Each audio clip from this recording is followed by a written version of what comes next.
sir. It's already turned on. It's on? Yeah, we just got to turn the levels. All right, just let me know. We ready?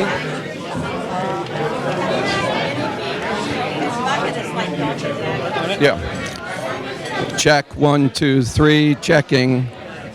It's on. Checking, 1, 2, 3. Checking. He'll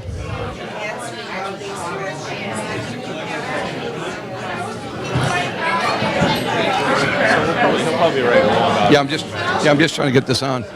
Checking. Is it on? Yeah, it is. It's definitely I'll take care of the mic check. Yep. Go greet him, Donna. Yep. I'll take care of the mic check. Test. Oh, it's on. Test. Now you got it. Are we good? Test. 1, 2, 3, 4. Test. Tim, you're good?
Good morning.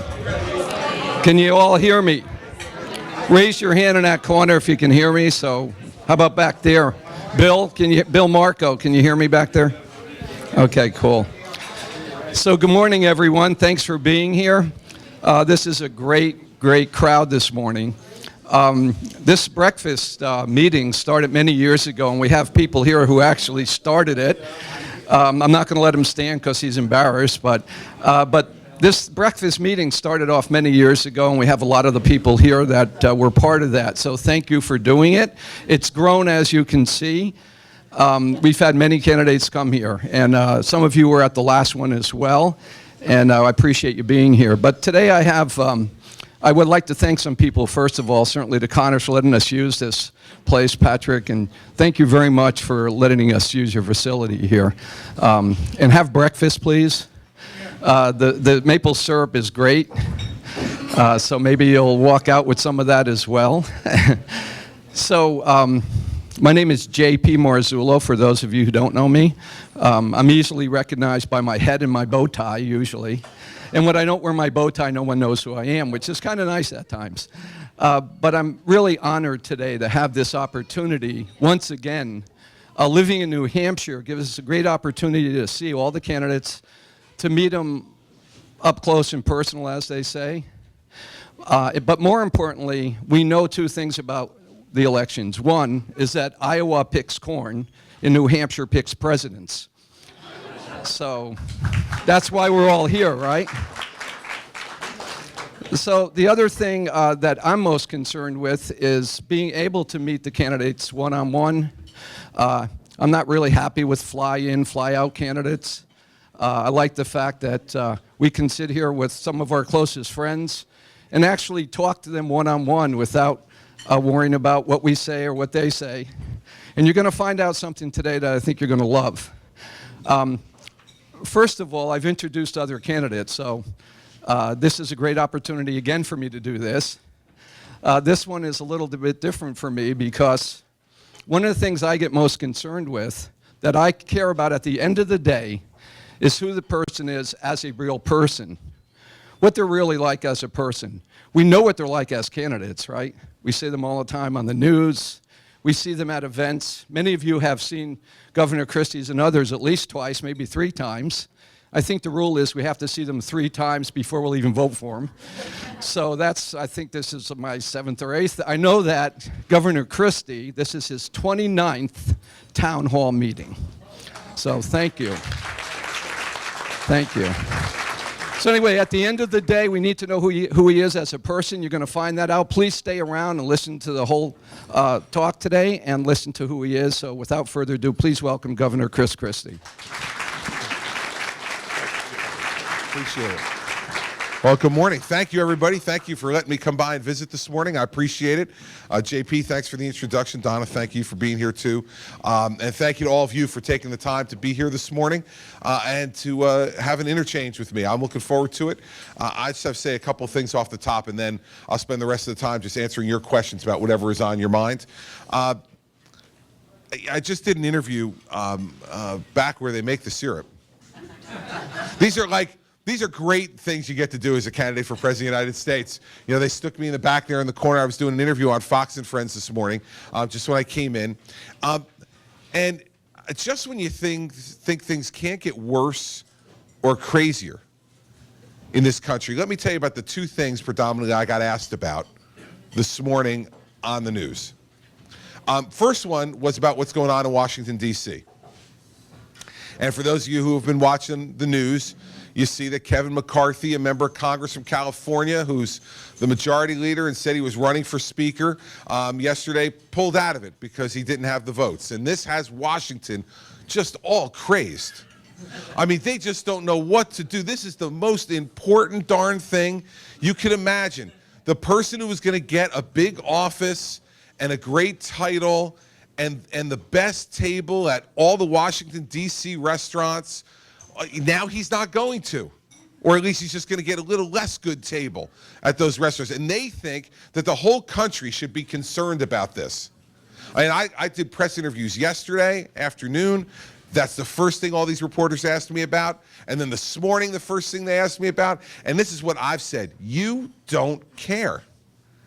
You really don't care. They're playing this Game of Thrones situation in Washington, who's with who's up, who's down. Meanwhile, what I hear from people in New Hampshire and other parts of the country is, could they do their job? Could they go there and reform this tax system? Could they go there and repeal and replace Obamacare? Could they go there and defund Planned Parenthood? Could they go and do the things that when they ran last year, they promised us they would do if we gave them a majority in the Senate? But instead, they've been just fighting and bickering with each other and getting nothing done for 9 months. Now they can't even agree who they want their leader to be, and we're supposed to be all just a flutter about concern about this. When what we're really concerned about is, you know, for families like mine with a son who's a senior in college now, we say, is he going to get a job? Is this economy going to give him the opportunity to start his career the way my wife and I started our career in the mid-1980s, when we didn't have to worry about whether we were going to get a job? The economy was so good in the mid-1980s, we just worried about which job we were going to pick.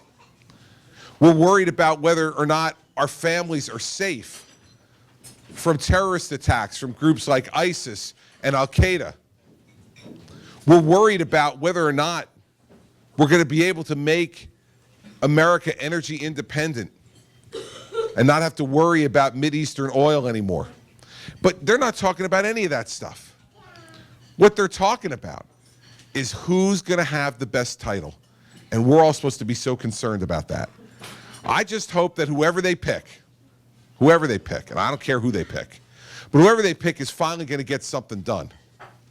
And I fear that what they're going to do is say, well, now, you know, heck, it's October, November of 2015, and we're picking a new president in a year, so we shouldn't do anything for the next year because we're all up for election in the House and a third of us in the Senate, and we're going to pick a new president, so let's not do anything for another year. While the world continues to burn, and while our economy continues to just putt along in the worst economic recovery from a recession we've had since World War II. So that's the first thing I get asked about this morning. And do I have a favorite? Like, it's hard to look at Congress right now and have a favorite anything. Congress right now. You know, 13% approval rating Congress has right now. I saw in a recent poll. 13% approval rating. And the only shock for me is, who are those 13%? Who are the 13% of people in America right now who look at that Congress and go, yeah, that's good. They're doing a good job. Keep that up. That's good stuff down there. It makes no sense to me at all. Now, the second thing they asked me about is a comment that Hillary Clinton made yesterday. Now, you know, you're dealing with a remote broadcast, and they have this little plug in your ear, and you're listening to it over an iPhone, and so you're thinking, maybe I didn't hear this right. But this is what she actually said. She said yesterday that dealing with the NRA and Republicans is like dealing with the Iranians and the communists.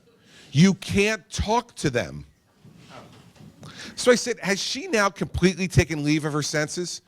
All she's been doing for her entire time as Secretary of State and the President has been talking to the Iranians. That's how we got this awful, lousy deal on nuclear weapons with the Iranians. Yet she's saying you can't talk to the Iranians. Well, you're right, you can't talk to the Iranians. That's why you shouldn't have made that deal, Madam Secretary. This is a woman who will say anything. Anything. It doesn't matter whether there's any relationship to the truth or not.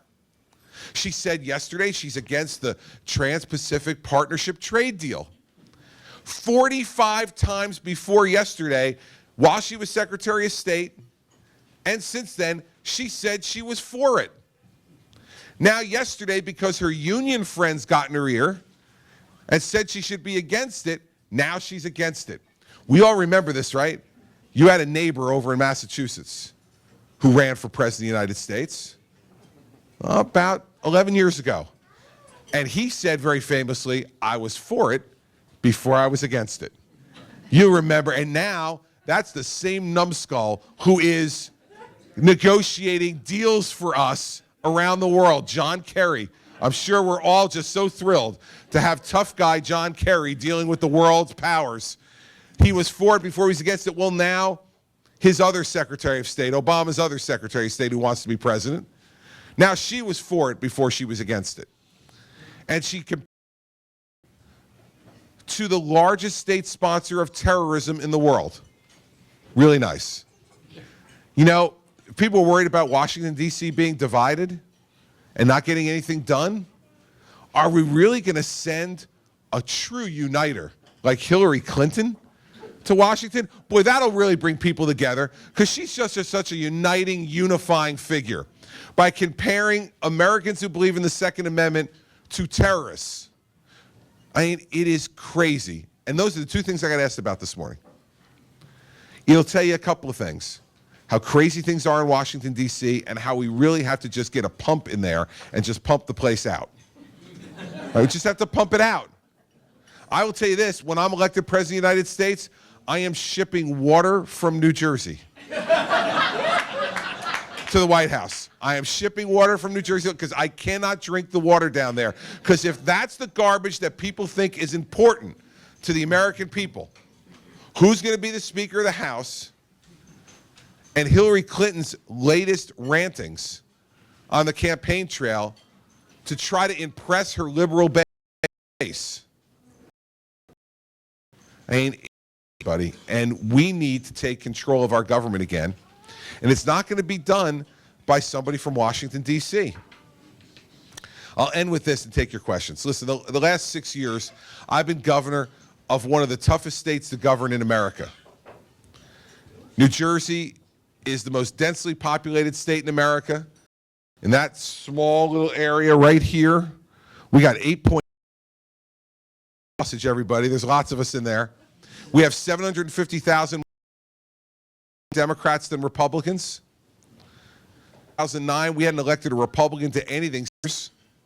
We haven't elected a Republican not to elect a Republican to the U.S.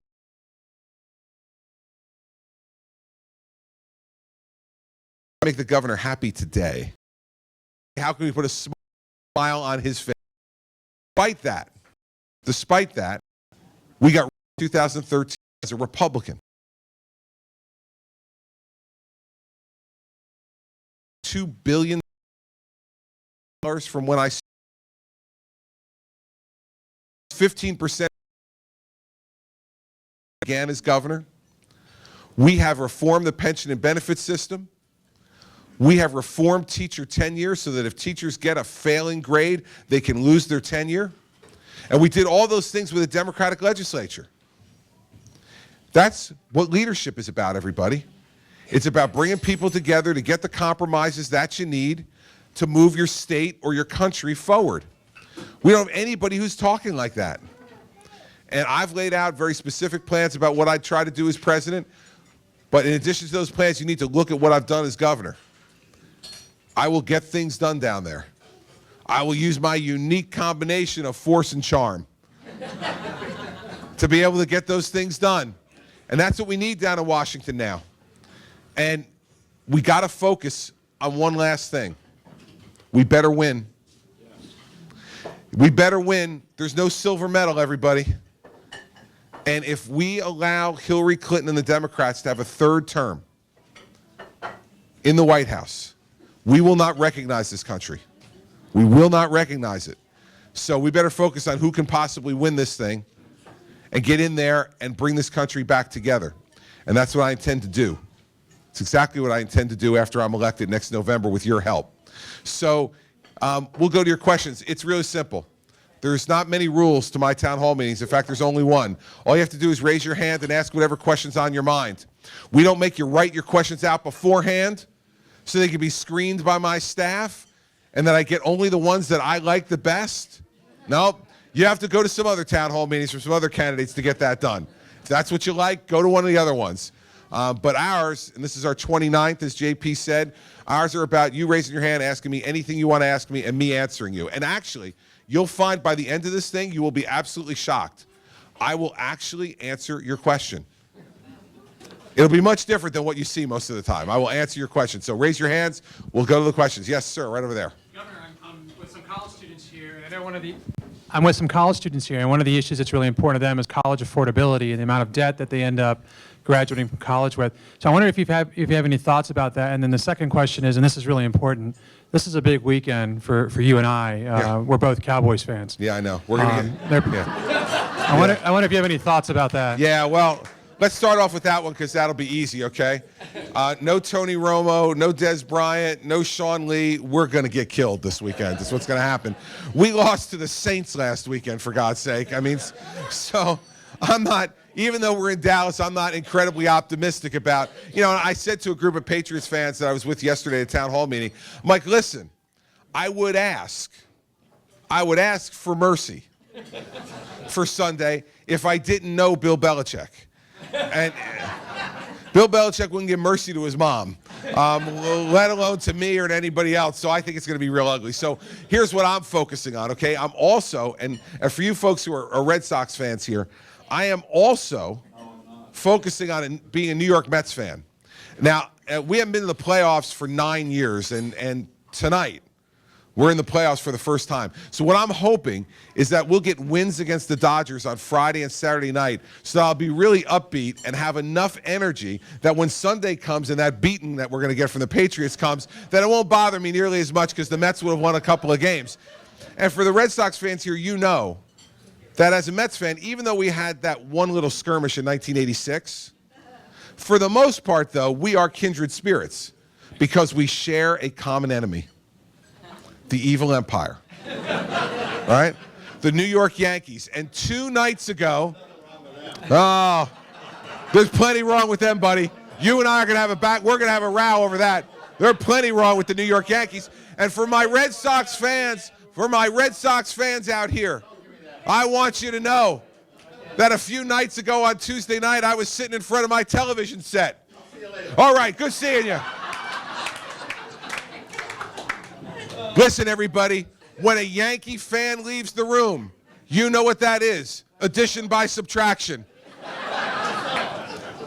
You know, last Tuesday night when I was sitting in front of that television set at my house, and I saw the Yankees lose to the Astros, I let out a yell. My wife thought I'm crazy. What am I doing? I said, just too exciting for me and my son, and there's no reason not to pollute your children, with your sports fandom and the teams you don't like. That for me, my son, who's a senior at college, as soon as that last out was made, texted me. And all the text said in all capital letters was, yes, they lost. So even though we may have some differences, we've got a lot of similarities too. So I'm glad we got rid of the Yankee fan. Thank you very much for coming. That's a new record for me, by the way. Usually it takes me at least an hour into the meeting to get somebody angry enough to leave, but thank you for setting a new record this morning. All right, let's talk about college affordability. A few things. First off, I talk about this not only as a governor and as a candidate for president, but also as a father of 2 children who are in college right now. First thing is that the student loan situation is a mess in this country, and one of the reasons it's a mess is because we don't allow our students to refinance their loans. They take out this debt, they're taking it out themselves and their families at higher than market rate interest rates, and then the government says you can't refinance those loans.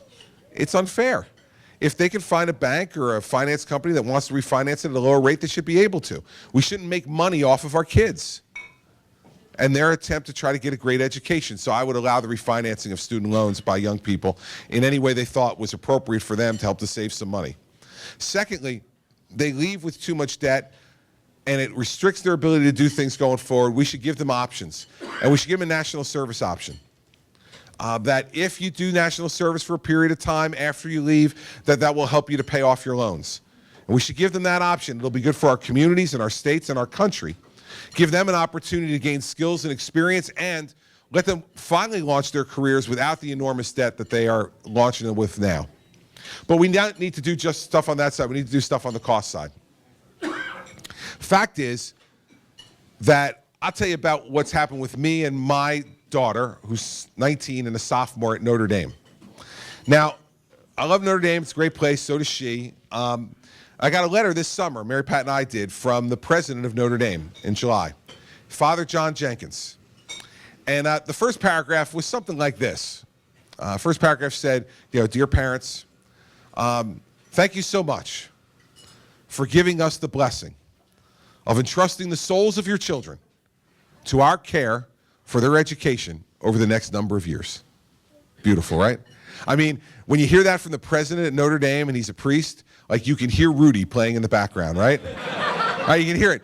You close your eyes, you can see the golden dome and touchdown Jesus, and your heart's beating, and it's just wonderful. Now, if you're a Catholic like I am, you know what comes next. The next paragraph from a priest after that is the money paragraph, everybody. That's what it is, and it was. The next paragraph was, that's why we're so pleased to tell you that tuition for next year will increase only 3.9%. Only 3.9%. Now remember, this is a 1 to 1.5% inflation world. Only 3.9%, and that means that that's the lowest annual tuition increase at Notre Dame in 40 years.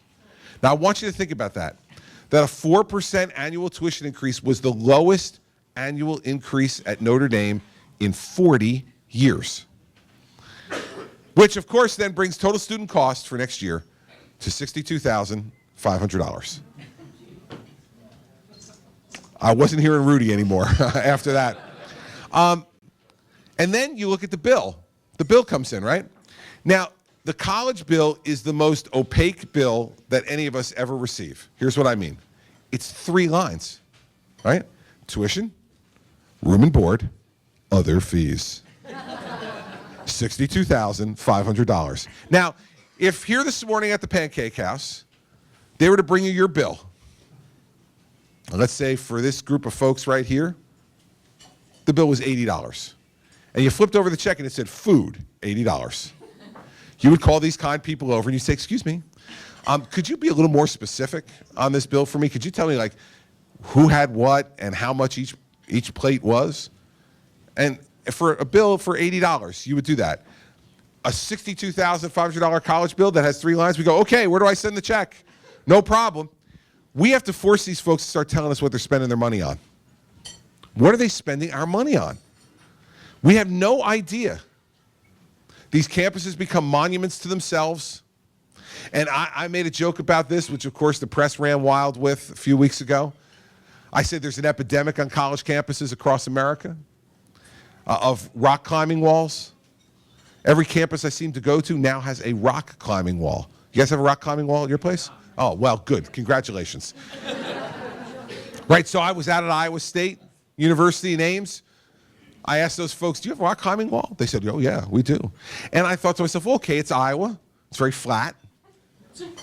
Not a lot of rocks out there, so maybe they could actually use rock climbing wall. But then I came back here to UNH. And I asked them at UNH, do you have a rock climbing wall? And they said, yes. And I said, you have rocks, man. Right out there. You got rocks. You can climb right. You're in New Hampshire. What do we, it's an example, of course, they said, of course, the president said this was Christie's assault on college fitness. Which wasn't really what I was getting at. The point I'm trying to make is that we need to know what colleges are spending this money on. Because it's our money. And they need to detail that bill much more than what they detail to us now. And if they did, I suspect there'd be a lot of embarrassment. And that embarrassment could lead to maybe some changes. But the last thing I think we need to do is also have them give us the opportunity to unbundle the bill.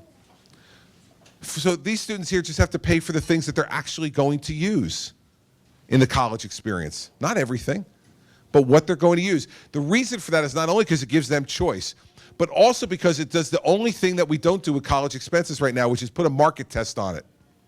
See, they know, the folks at colleges and universities know that we can't put market forces on college tuition, and here's why. Because we're parents who love our children.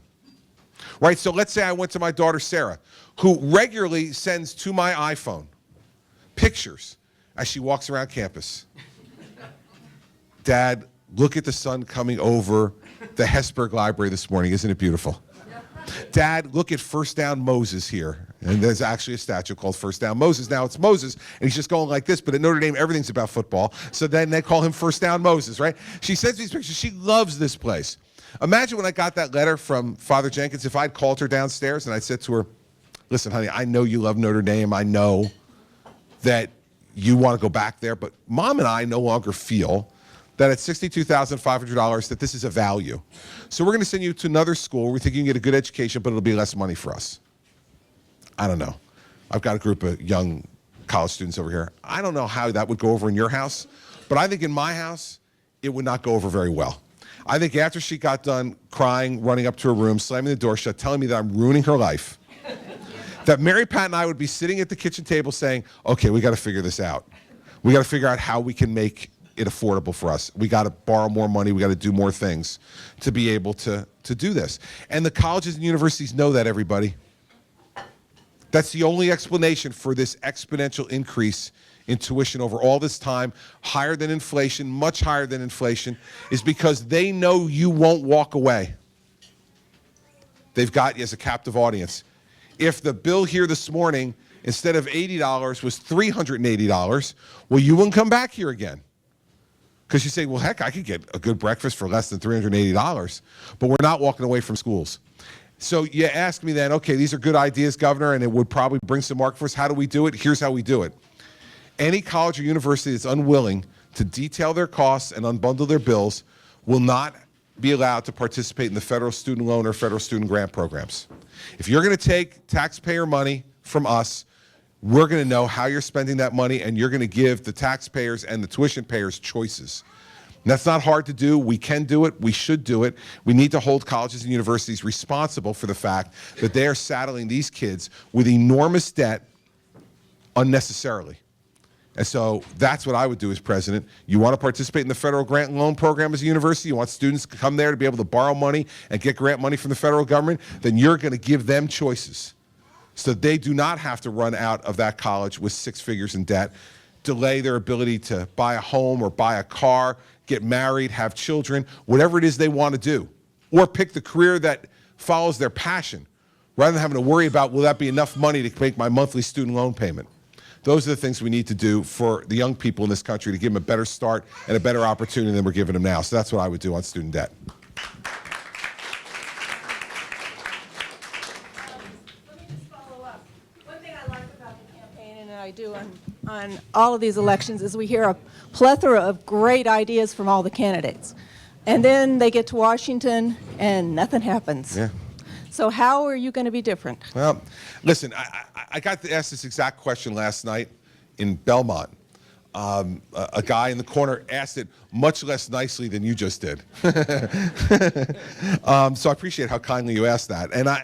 But I will tell you this: I think there's only a few things I could say to you, given the state of politics in this country and your deserved skepticism about this. The first is to say you got to look at what people have done in their careers previously. That matters. It really does. It's not the only thing that matters, but it does matter. So you look at what I've done in New Jersey, and that's why I started off the way I did, given the questions I got this morning. This is an enormously tough place to govern, especially as a conservative Republican. Yet we haven't used as an excuse not to get things done. So when I ran for governor in 2009, I said taxes are too high in New Jersey, and we will not raise taxes again in New Jersey while I'm governor. And we had 115 tax and fee increases in the 8 years before I became governor. Think about that. Taxes and fees have been increased 115 times in 8 years by the state before I came in. We've not had one tax increase since I've been governor, despite the fact that we had an $11 billion deficit on a $29 billion budget when I became governor. So what did I do? I eliminated or reduced 800 programs in the state budget, and we balanced the budget without raising taxes. And now Americans for Tax Reform said that I've vetoed more tax increases than any governor in American history. What you need to keep your word are two things. First is resolve. You have to know that if you've made certain promises, you have to be resolved to do the best you can to try to keep them. Second thing you have to be able to show is that you know how to work with people. Because what's happening in Washington right now, one of the reasons that promises aren't being kept is because they don't work with each other. They don't talk to each other. They don't deal with each other. They have those, I'd love to take that spot on Capitol Hill, and you've seen it on the news, where they all stand behind those microphones in that hallway. They should blow that part up. Don't let anybody go there. Because when they go there, all they do, themselves, motivated by their own desires and egged on by the press, is to say awful things about the other side. I have no problem with saying awful things about the other side, but you also have to be willing to sit down at a table with them and get something done. And so if you look at what I've done for 6 years as governor of New Jersey, it has been about taking a Democratic legislature and making sure that I always had the ability to bring them into my office, sit them at a table and say, okay, what do you need in order for me to get this? What do we need to do together to make progress on this issue? And on almost every issue, issues that people thought we'd never get done, we've gotten stuff done. Imagine that we've passed meaningful pension and benefit reform for public workers in New Jersey, sponsored by Democrats. Imagine that we've capped property tax growth in New Jersey, something I'm sure you'd love to have here in New Hampshire too, given what the state of your property taxes.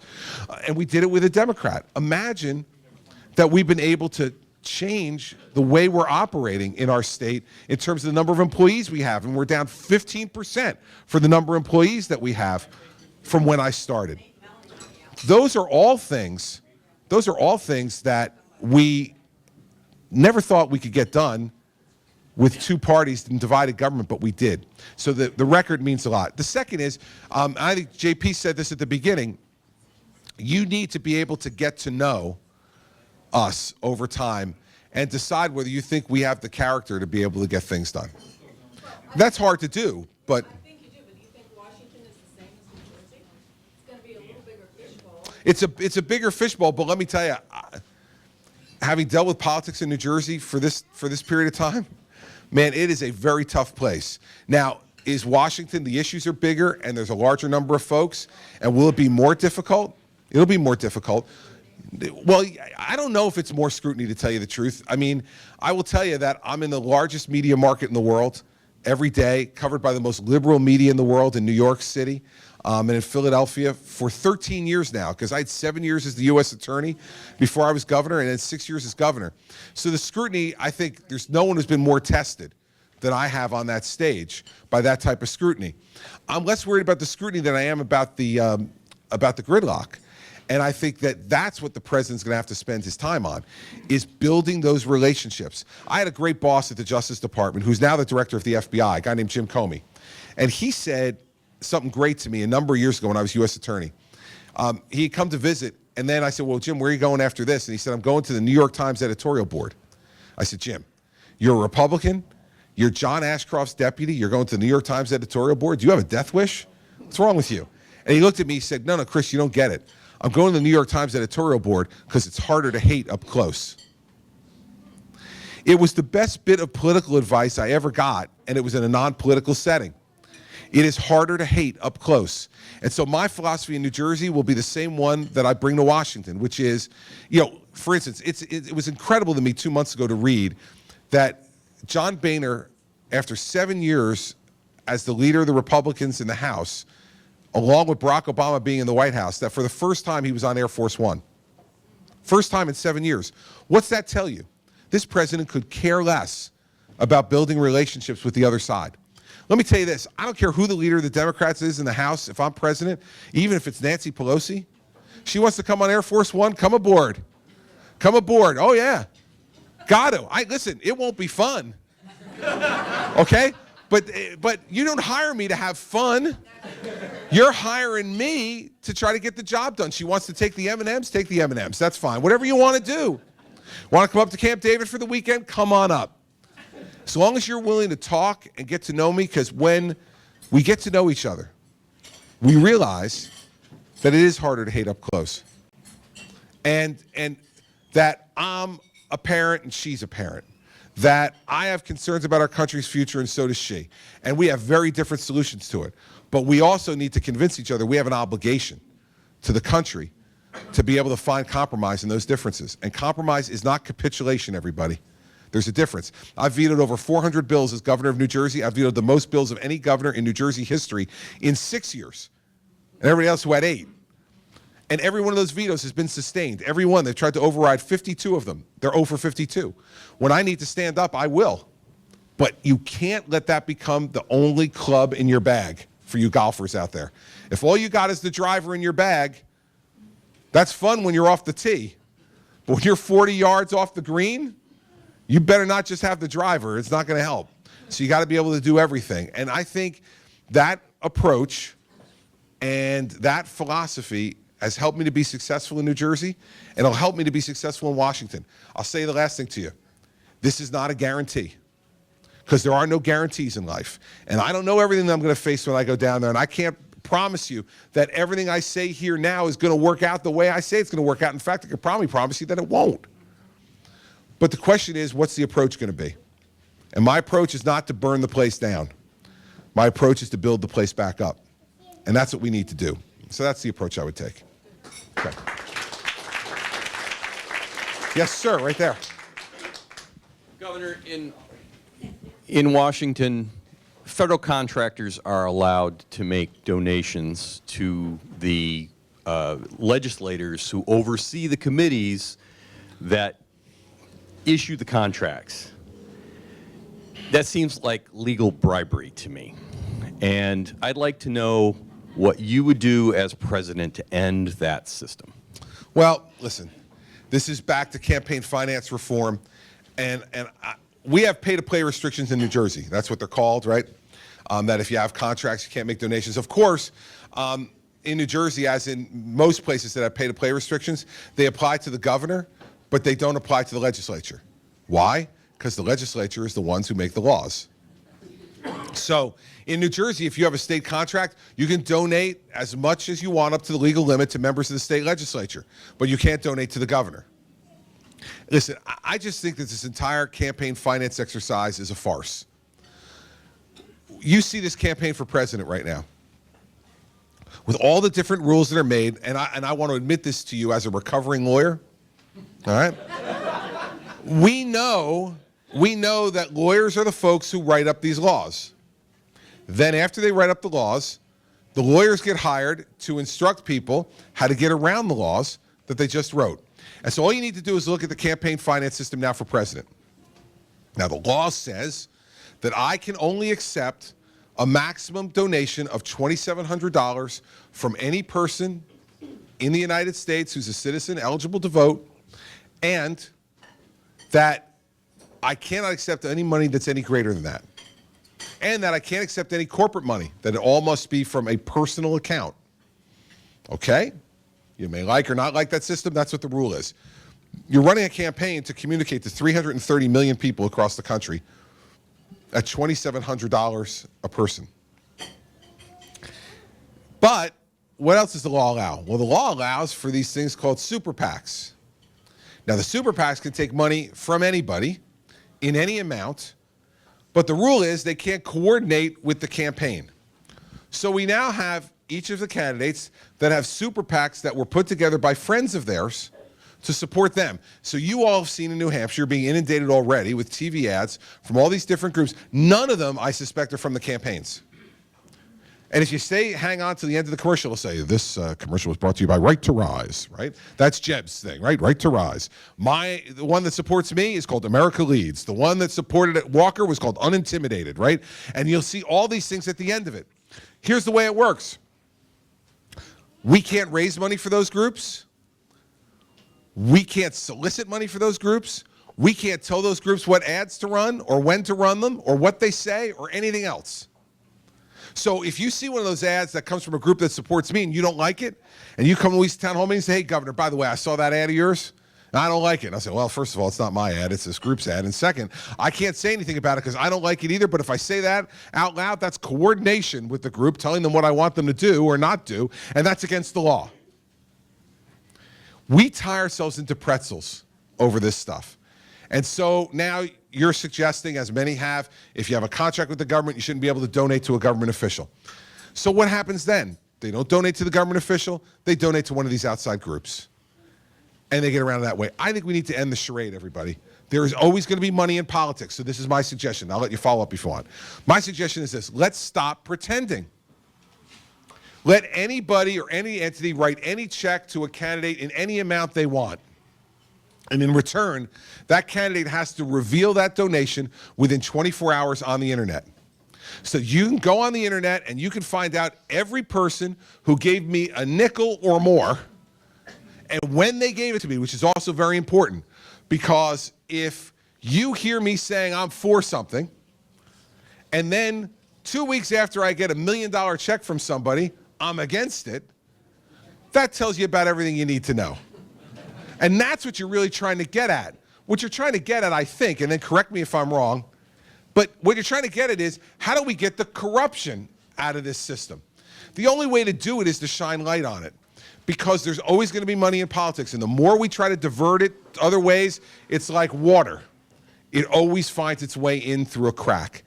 And so what I say is, what we really want to know is, am I bought? That's what you want to know.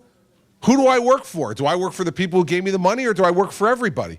And the only way for you to judge that is to see who I get the money from and how I react to the receipt of that money. I agree with what you said, and certain transparency would go a long way. But by not being able to, if those legislators make a decision, let's say on a piece of military hardware that nobody wants, then it becomes a fiscal issue.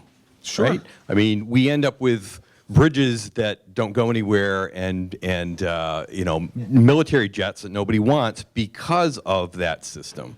So, you know, it's the transparency is great, but if we're going to continue to get things that nobody wants and we're all paying for as taxpayers, you know, we've got to. It seems like we got to fix that. Well, listen, I understand what you're saying, but I don't agree with how you say you want to fix it, because they're not going to give to the candidates. Okay, so they're going to give to the National Republican Senatorial Committee, or they're going to give to the National Republican Congressional Committee, or they're going to give to some independent group that's going to run ads in support of that member of Congress. And you think that member of Congress isn't going to know that that money came from the very group you're talking about?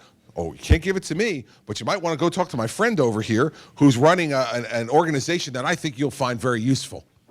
And then all of a sudden they write a check to this guy's organization and he runs ads to help me. I'm saying let's stop the charade. Stop the charade, because every one of these laws, they find a way around it because they get clever lawyers who wrote the laws to find ways around it.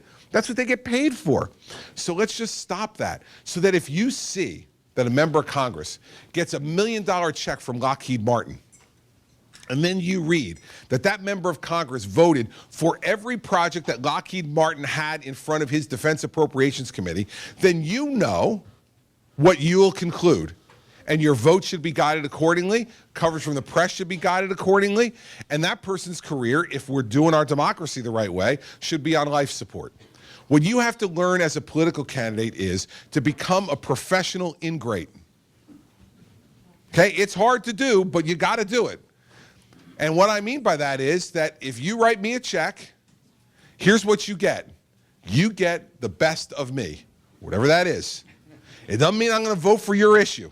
Okay? It doesn't mean that I'm going to change my issue and twist myself because you wrote me a check and now you want me to vote a certain way. If that's why you're writing me a check, don't write it. And people who make donations say, well, wait, you opposed me on this. Well, because I disagree with you. Well, heck, I wrote you this check. Well, I thought you wrote me the check because you thought I was the best person. If you now no longer think I'm the best person, write a check to the other guy, okay? But that's what we have to do. We have to become professional ingrates in this business. And putting light and transparency, I think, is the best way, because every other way we've tried hasn't worked. So let's stop pretending. Let's be adults about it. Let's just say, okay, we know money's going to be in here. Let me know what you're doing, exactly when you get the money within 24 hours, and then let me judge what you're saying publicly and how you're voting. And if you wind up selling yourself to the highest bidder, then we're going to kick you out. I think that's the way you have to approach it. It's not perfect, by the way. I'm not saying my approach is perfect, but there is no perfect solution to this problem. Thank you, Governor. Yes, sir, right over there. A student graduated from second grade in Moscow, Russia, came over here, enrolled in a school in Hillsborough, and was tested at the 5th grade level in mathematics. I understand there was a recent survey in which the United States rated 25 out of 26 foreign countries in education. What do you propose to do about this? Well, the first thing I would propose to do is to clearly and directly identify why we're at that level. And here's why we're at that level. It's because the American education system, at the K-12 level in particular, is no longer designed for maximizing the potential of our children. It's designed for the comfort of the adults who run it. That's it, okay? Now, I was the first governor in this country in this century to take on the teachers union frontally. And you all may have seen some of that stuff from the 5 or 6 years ago when I started taking off after the teachers union. Let me tell you all they care. I'll tell you one example, give you an example of how bad the teachers union is. All right? We have a teacher in New Jersey who over the course of 2 school years was late for work over 100 times. The school district fired that employee.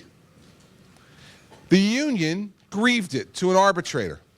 And just recently, a month or so ago, the arbitrator made a decision that said that, yeah, it's awful that he was late for work over 100 times. And yeah, it definitely hurts kids' opportunity to get a good education. But under the contract and all the rest, he deserves to keep his job. The teachers union exists to do 2 things: collect money from their members in order to exert political influence, and to use that influence to protect the worst of their members. Because the best of their members don't need protection. Why is it that we only go to school 8 months out of the year? Now, we know the way this started in America. It was the agrarian calendar. Parents needed their kids to get out of school and come back to till the fields. Now, let me ask you a question. I don't know whether this is happening in New Hampshire, but I can tell you in New Jersey, when my 9th grader and 7th grader left school in June, they did not come home and till the fields, okay? They went to like soccer camp and baseball camp, and they did all these other things, and they had the whole summer off. And let's not forget that then you have fall break and Thanksgiving break, and then you have Christmas break, and then you have spring break, and then you have summer break. Yeah, don't forget about, I'm sorry, the winter break, you know? And here's the thing. These folks in the education system get paid like they're 12-month-a-year employees. And they complain about how much they make. Oh, we don't make enough. For 8 months a year. And our kids are falling behind the rest of the world because the rest of the world's going to school for 10, 11 months a year. So why should we be surprised that we're falling behind? They watched what we do, they improved on it, and we stayed static. And you know why? Because if you ever suggest to a teachers union president that their members actually work a full year, they'll say, well, you have to double our salaries. I mean, you'll have to give us more benefits.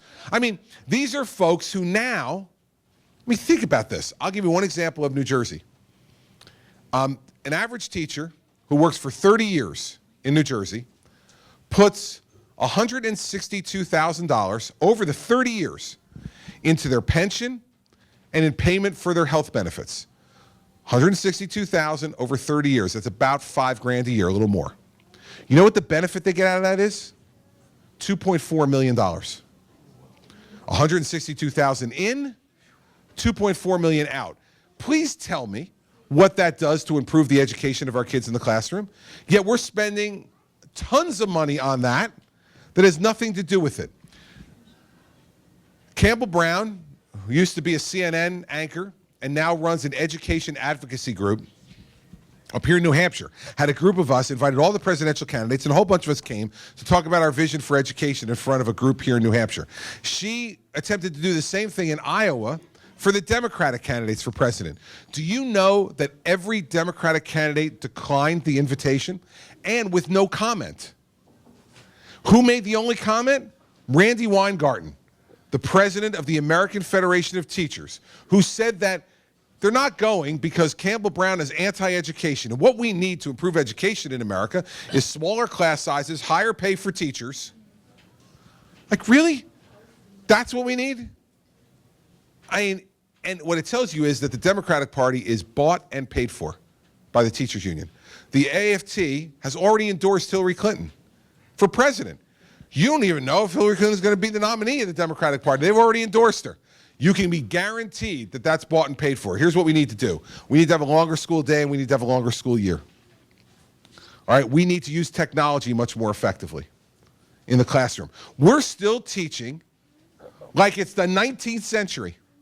There's a bunch of desks lined up, facing forward. There's a black or white board. There's one person standing in front, and that's the way we teach. The same way we taught in the 1800s. Have we made a few advances? since the 1800s. We don't utilize it. You know why? Because teachers would need to go for more training to do that. And God forbid, we're union people, don't want them to have to do that, because that would take time away from winter break and summer break and fall break and Easter break and Christmas break and Thanksgiving break.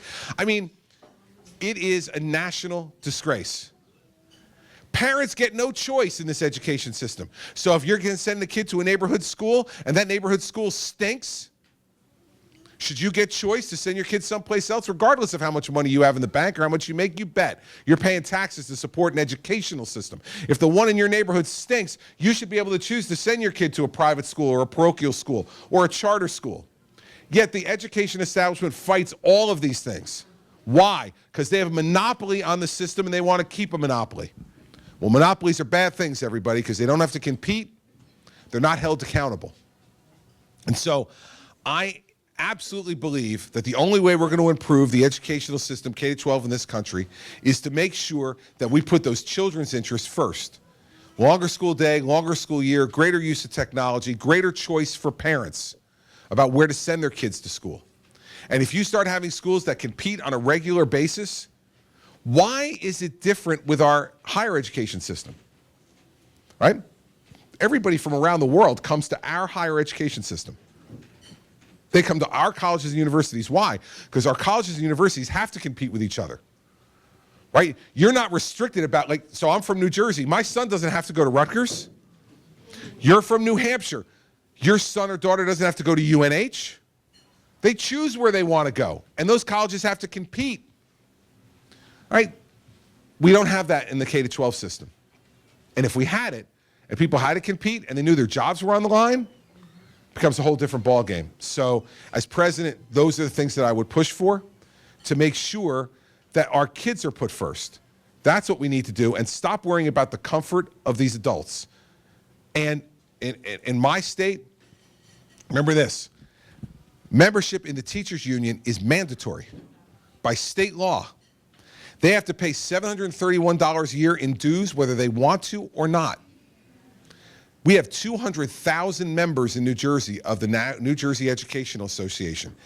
That means they collect $140 million a year in dues, and they don't pay a nickel towards teacher salary, teacher pension, or teacher health care. That's a $140 million slush fund for them to punish their enemies and reward their friends. And my mother was a member of the NJEA. She hated it. She's like, they take my money every year and they give it to political candidates that I disagree with. How's that fair? And by the way, if the teachers union rep was here, they go, well, Governor, you're wrong. You don't have to be a member of the union. You can opt out. Yes, you can. And if you opt out, you have to pay what's called a participation representation fee, which is 85% of the $731. So yeah, you can get 15% of your money back. You're not allowed to go to the meetings. But for those of you who are of the same era I am and remember the Eagles and that song Hotel California, right? Being in the teachers union is like being in the Hotel California. You can check out anytime you like, but you can never leave, right? You can check out, but 85% of your money stays. So as you might be able to tell, I'm a little fired up about this issue. I've been fighting with these people for 6 years, and I will fight with them every day I'm president of the United States because I want to fight for our kids and not worry about them.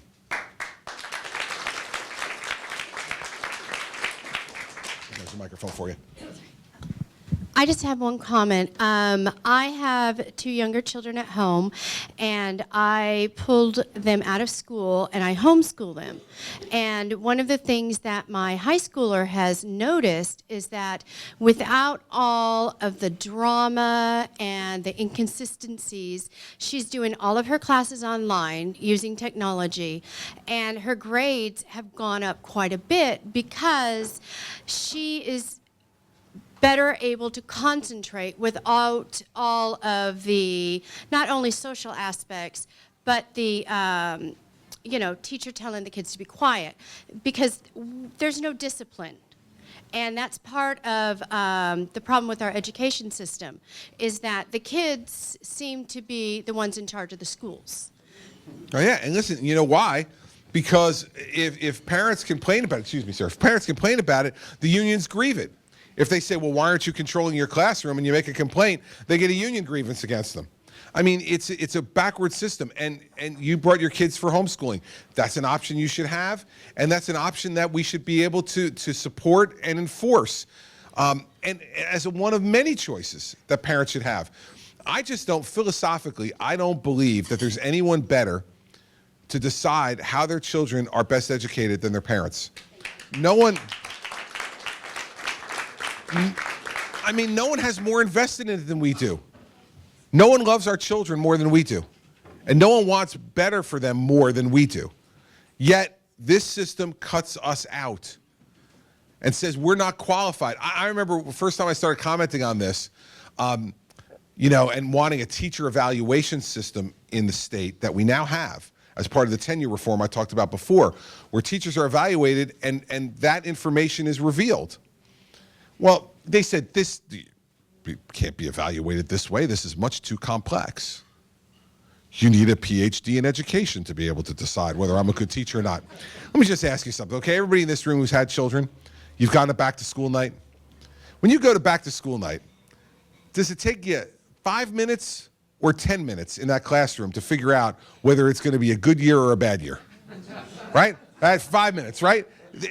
You're sitting in that classroom, you see that teacher for 5 minutes, you go either, oh, this is going to be good year, good teacher, this guy or woman's got it, or, uh-oh, this is going to be a disaster. Now, if we can figure that out in 5 or 10 minutes, do we really need a PhD in education to figure out whether a teacher is good or bad, effective or ineffective? Come on, and every one of these college students, when they walk into their first or second day of a class at college, and that professor starts talking, they know.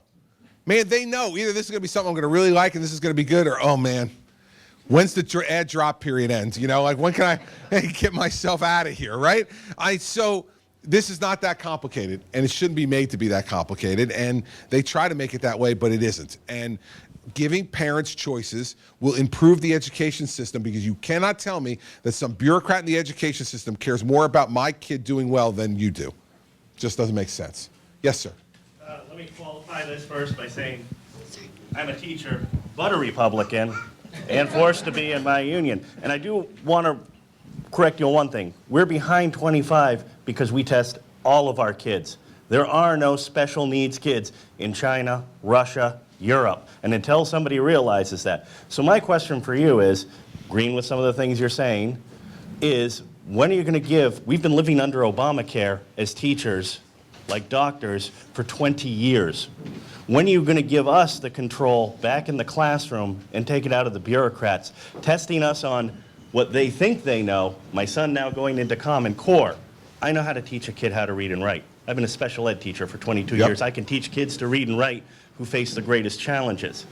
And we're trying to change things at the bureaucratic level to tell teachers how to do their job, and then when somebody criticizes a teacher, we become the public whipping boy of both the Democrats and the Republicans.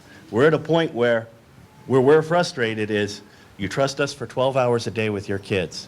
When are you going to give us that control to be able to do it? And when you say we're behind, then I'm going to challenge you. Go to the Smithsonian Air and Space Museum when you go to Washington next. I want you to walk in. I want you to hang a left right in front of the McDonald's there. There is a lunar lander. We're the only country that put a man on the moon. And there's an internet thing that'll tell you about it. We created that. If we are so far behind, then why are we the only ones that have done that? Well, first off, a couple things. I agree with you, and have said that's why we killed Common Core in New Jersey. And that's why I believe that these decisions need to be made locally.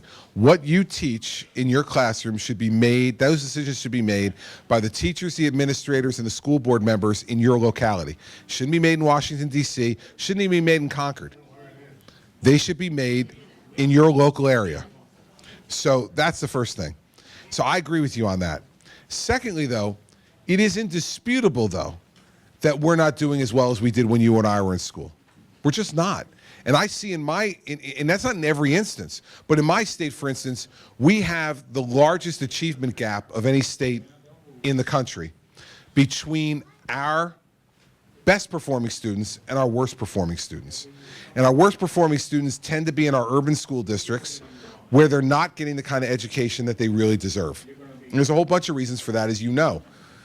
And so if we continue to have greater and greater numbers of kids falling behind in that way, it's going to drag our country back further as well.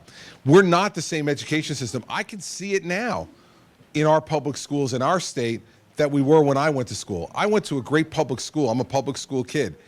And I got an amazing education, and I look at the way my friends achieved, but I look at it now 30 years later, and it's not the same thing. And that's not just me being an old fogey saying, like, you remember the good old days, you know? I mean, it's just not that. It is that we're not demanding the same things, and I think you're right. We're also not giving teachers and empowering teachers in the same way they were empowered before, and part of the problem is the politicians. Part of the problem are the unions. And so we've got to get both of them out of the way and out of this system. I don't want to micromanage what you do in your classroom. You know it a heck of a lot better than I do. I don't know what you should be doing in your classroom every day. What I do know is, though, that we're much better off making that decision in your school district and having you decide for the kids in your school district in New Hampshire what they should be doing, not have Washington, D.C. and the Department of Education decide it, or even the folks in Concord. You're better off making those decisions with your administrators and with your school board members who are elected by the public, and they can have an influence then on what's being taught in those classrooms. So I agree with you on that part. We agree more than we disagree. Yes, ma'am, right there. Hi. Thank you, Governor Christie, for being welcome. here. I'm concerned, again, about the influence that our officials are under because of the campaigns, because of funding for campaigns, the super PACs and so forth. Also concerned, and I see often that, for example, a president comes in and he or she hires people who are on their staff, on their campaign staff, to get into the government, and then they leave and become lobbyists. And there's like this, I've heard the word revolving door. Mm-hmm. And I think we've seen it again and again. And I'm wondering what would you do as president? Would you be getting some people here today on board in your executive, in the executive branch? You volunteering? No. I'm sure they would not. You like it up here. All right. So what... Listen, I think the revolving door is a huge problem, and you need... And I talked about campaign finance in response to his question before, so I'm not going to repeat myself. But on the revolving door issue, listen, you have to set those standards for your administration about what's acceptable and what's not. And the president, by executive order, has the ability to do that. To say, listen, if you come and work in my administration, for the period of time that I'm president, you can't come back and lobby the administration. And you should say that to folks. Now, that's going to restrict you from certain folks wanting to come into government, but that's the way it goes. People have to make the decision about whether they want to serve or they don't want to serve. And so the ability to go in and out that way just has to be restricted. It should be restricted by executive order by the president. And if I were president, that's exactly what I would do. You're welcome. Yes, sir, right there. Veterans administration's in shambles. Yes, sir. How are you going to solve the medical problems of the veterans in this country? 2 ways. First way is this. We made a promise to vets when they served that if you served in our military, that we would take care of your health care for the rest of your life. And we're not doing that. So the first thing is we have to solve that short-term problem. And so the way I would solve it would be to say to any veteran, you take your veteran's card and you go to any health care provider, any hospital in this country, present that card, you get your health care paid for. That's what we promised them, and they shouldn't have to wait in line. They shouldn't have to listen to excuses. They should be able to get their health care paid for. But that's only a short-term solution. The longer-term solution is to fix the VA. And with all due respect to the generals and admirals who have run the VA before, we don't need a general and admiral to run the VA. It is a hospital system that is broken. So I would go as president to the best CEO I could find of the best hospital system in the country and say, your country needs you. I need you to sacrifice 2 years of your life, come in and run the VA, straighten out this system like you would straighten out your own private hospital system. The veterans of this country deserve your service, and I'm asking for it. And I think we'd get a very good person to do that, because we got to get someone to fix the hospital system. Because we can't throw the VA system out. We shouldn't. There's too much compassion and too much expertise in those hospitals for veterans to throw it away.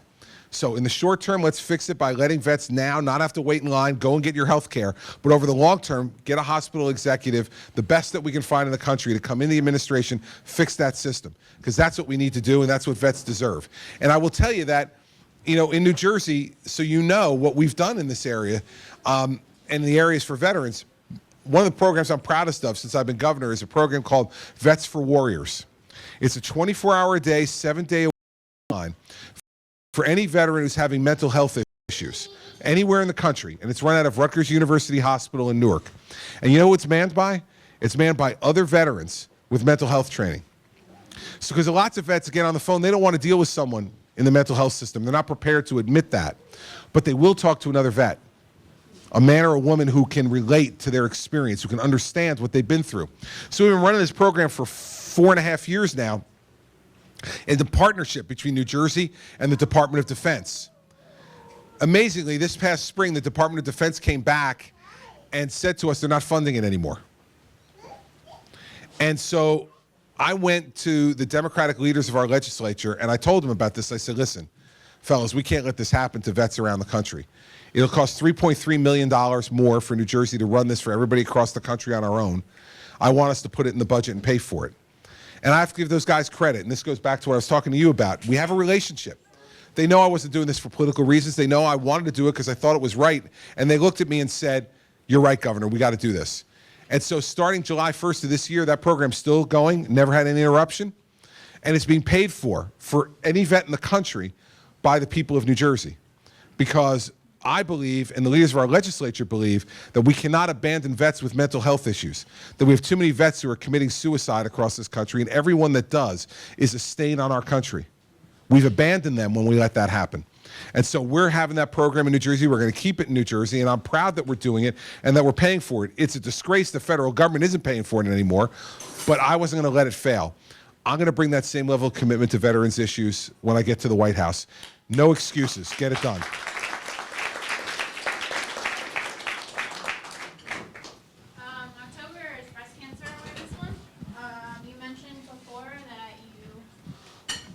You mentioned before that you have plans to defund Planned Parenthood. I just wanted to know, since abortions can't be publicly funded, cutting funds for Planned Parenthood would cause many Americans not to be able to get mammogram screenings or pap smears. Absolutely untrue. You gotta, listen, with all due respect, you gotta stop reading the talking points off the iPhone from Planned Parenthood. Planned Parenthood does not provide, Planned Parenthood does not provide one mammogram. Not one. Planned Parenthood has no, what Planned Parenthood does, if you go there and you need a mammogram, they refer you someplace else. Planned Parenthood does not provide one mammogram in this country, and even the president of Planned Parenthood, in testimony before Congress a couple of weeks ago, admitted that they do not provide one mammogram to one woman in this country. This is not an assault on women's health. What this is, no, it is not. They do not provide mammograms. The very basis of your, but wait a second now. The very basis of your question is incorrect and has been admitted as incorrect, not by me, not by some Republican in Congress, but by the president of Planned Parenthood, who said they provide no mammogram services to women. Let me tell you what we do in New Jersey. I don't fund Planned Parenthood, and we haven't funded it for 6 years. And you know what we did with that funding? We put it into federally qualified health clinics across New Jersey that serve not only women, but men, and do provide mammograms, and do provide pap smears, and do provide prostate cancer screening, and every other health need that men and women who do not have the money to pay for it need in this country. This is a political issue for Planned Parenthood. It is not a women's health issue. It's a political issue. And if they want to have the fight on politics, then let's have the fight on politics. And also, let's not kid ourselves about the fact that money is segregated between the abortion services and the other things they provide. Money is fungible. And once that money goes in, it gets used for whatever it wants to be used for. You move something out of this item to put it into abortion items because you have the money from the federal government to pay for those other items. And so I absolutely reject it. It's an organization that is the largest provider of abortion in America. And we now know from all of these videotapes that have been revealed that what they do is engage in the systematic murder of children in the womb in a manner which maximizes the value of those children's body parts for sale on the open market for profit for them. Now listen, if we want to have that argument in this country, I'm ready to have that argument with Hillary Clinton. She wants to support that conduct? Support that conduct. That's fine. That's her position. She has every right to have that position, as does anybody else in this room. I disagree with it, and I am not going to stand up and allow Planned Parenthood to be funded by the state of New Jersey, and it hasn't been for 6 years. And if I'm President of the United States, it will not be funded by the taxpayers of the United States.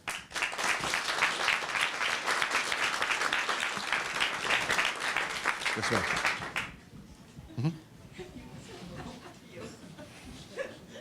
Right over here, this lady right here.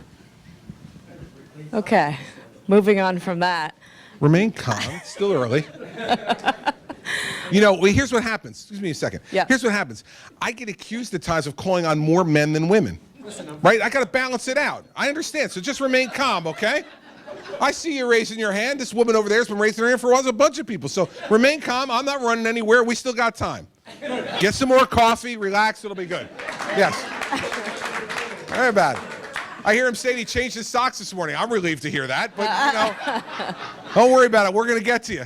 Yes, Okay. ma'am. So, I think you'll like this question, but I want you to take a second and think before you answer, of course. I always try to, but we'll see. So what is, you can say New Hampshire, you can say anywhere you've been. What is the one question you think people should be asking you at events like this, but they're not? And why are they not asking it? Okay, I will tell you that it's not a question that's never been asked, but it's rarely asked, which is what are we going to do about entitlements in this country? And people ask me all kinds of questions, yet remember this, 71% of all federal spending today is on entitlements and debt service. So I get asked all these questions this morning about the other 29%. But you remember what Willie Sutton said when they asked him why rob banks? He said that's because where the money is. 71% of the money we spend and borrow to spend every day is on entitlements and debt service. Yet nobody, very rarely, do I get asked, and usually when I do, it's only by an AARP member who comes to a town hall meeting. And I am the only candidate in this race that has put forward any plan for how to deal with entitlements and reforming entitlements. And I will tell you this, if we don't do it, Harvard and Dartmouth just came out with a study 2 months ago that said Social Security will be insolvent in 7 to 8 years. Medicare and Medicaid is bankrupting this country. And we have to reform these things. And we have to adjust to the fact that we're all living longer. It's a blessing that the average life expectancy now of a woman is 83, and the average life expectancy of a man is 79. But these programs were designed when people died in their 60s. And so the question that I hope gets asked at every town hall meeting is to every candidate. Because I'll tell you something, they asked in the first debate, if you watched the first debate, they asked Mike Huckabee and I that question. And you know what Mike Huckabee said? Well, we don't really do much, and we should tax pimps and prostitutes. Swear to you, that's what he said. We should tax pimps and prostitutes. Listen, I have no problem with taxing pimps and prostitutes, but I got to tell you, unless a lot more things are happening in this country than I know about, they're not going to be enough to solve a $1 trillion Social Security problem, right? Then, in the second debate, they asked it again between me and Donald Trump. And Donald Trump said, I think we can fix the whole thing voluntarily. And they asked me if I thought that made sense. And I said, no, it doesn't make sense. And I said to Donald, are you giving yours up? And he said, yes. And I said, well, that's a good start, right? But, you know, I think that's the question that more people should be concerned about, because it will affect all of us. It will affect seniors who are depending on Social Security. It will affect people my age who are paying for it now. And it will affect young people who are paying into the system once they start working and they're 50 years away from getting it. and believe, as one young man said to me after a town hall meeting right in the beginning of this campaign, he said, I'm 23 years old, I got my first job. I see this FICA tax being taken out every 2 weeks, and I feel like a chump, he said, because I know Social Security is never going to be there for me. Well, we need to deal with this issue. And so that's the question that I very rarely get asked, every once in a while, but only usually from an AARP member.